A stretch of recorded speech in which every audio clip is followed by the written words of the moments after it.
What a dynamic turnaround in the grain markets from late summer.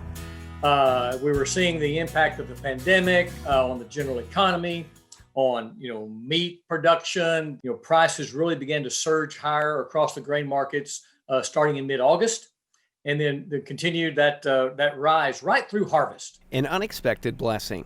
Dr. Mark Welch is an extension economist with the Texas A&M AgriLife Extension. As an expert in grain markets, Welch sees great opportunity in sending corn, wheat, and more abroad. Look, in parts of the world that have really driven grain demand over the last 10 or 15 years, and much of that has been in Asia. And so as China's economy, relative to the rest of the world, appears to be growing and coming out of the virus-impacted recession, that underlying demand base then is enabling them to come buy grain. Welch says this is a great example of how global activity affects us here at home.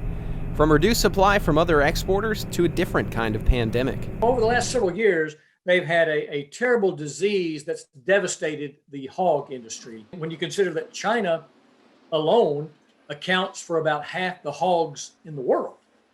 And so just as they try to reshape and reformulate a meat production system, coming out of the devastation effects of that swine disease, they're rebuilding their herd, and that's increased feed demand. As the Chinese work to rebuild their pork market and a never-ending demand thanks to fertile American soil, Welch says grains should be a big export to other countries, especially China, for years to come. It's not just China. China's the biggest piece of it. But there are other factors, there are other users of grain, again, much of that tied to an improving economy. Another way American agriculture is working to feed the world. That's a look at Central Texas agriculture from the ground up. From the Ground Up is sponsored by Producers Cooperative, proudly serving agriculture since 1943.